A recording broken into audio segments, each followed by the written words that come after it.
menarik pernyataan Bapak Presiden Jokowi baru-baru ini ya. Bapak Jokowi menyebut istana negara di Jakarta dan Bogor pernah dihuni pemerintah kolonial Belanda. Jadi bau-bau kolonial selalu saya rasakan, dibayang-bayangi, kata Bapak Jokowi dalam video yang diunggah di kanal YouTube Sekretariat Presiden ya. Boleh jadi ya pernyataan Jokowi ini sekedar ingin menambah daftar argumentasi tentang pentingnya memindahkan ibu kota negara dari Jakarta dan Bogor yang dianggap sebagai warisan kolonial ke IKN di Kalimantan Timur yang merupakan hasil produk anak bangsa. Dengan pernyataannya itu, Bapak Jokowi seolah ingin memberikan kesan bahwa pembangunan IKN di Kaltim merupakan simbol untuk melepaskan bangsa ini dari belenggu kolonialisme.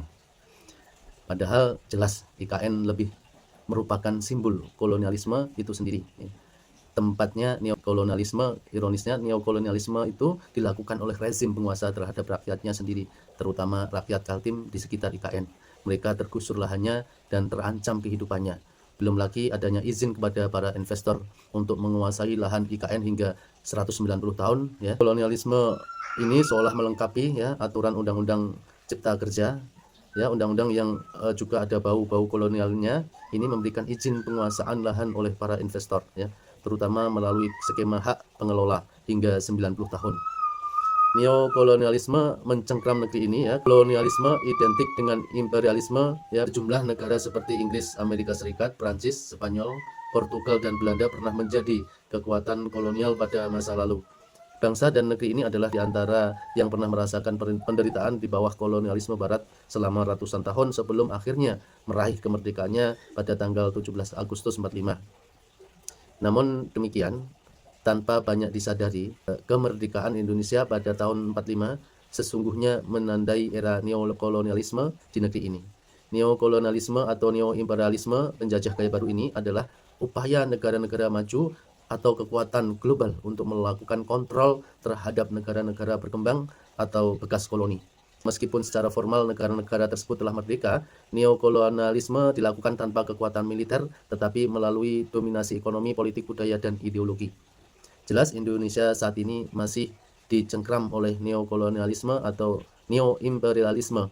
Meskipun secara resmi negara ini telah merdeka sejak 79 tahun lalu, beberapa indikator antara lain ya, pertama, ketergantungan ekonomi. Indonesia memiliki ketergantungan pada investasi asing dan perdagangan internasional ya.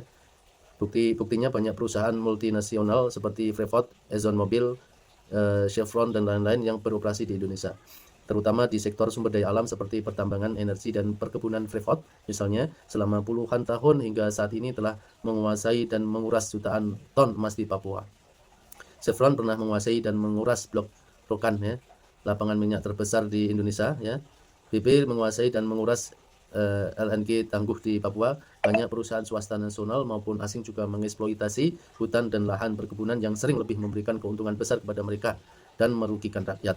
Ditambah lagi kerusakan akibat eksploitasi sumber daya alam yang menciptakan bencana ekologis ya.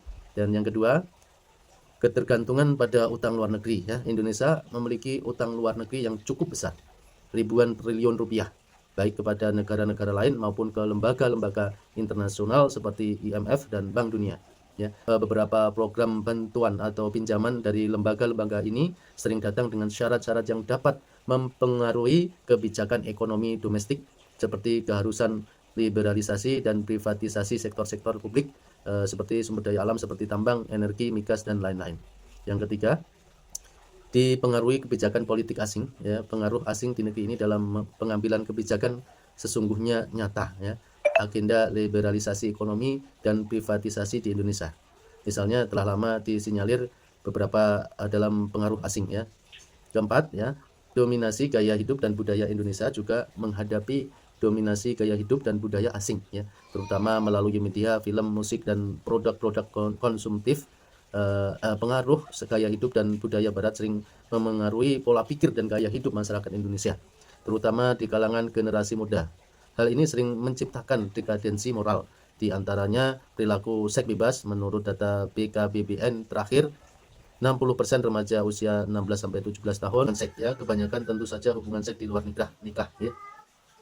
Nah, untuk melepaskan diri dari neokolonialisme, Indonesia dan negara-negara Muslim lainnya perlu mengambil langkah-langkah strategis yang berakar pada prinsip-prinsip syariat Islam, juga didasarkan pada keyakinan bahwa kemandirian sejati hanya bisa dicapai dengan menegakkan kembali ideologi Islam.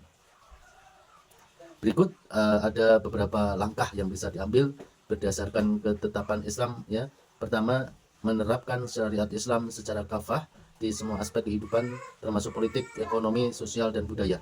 Ini berarti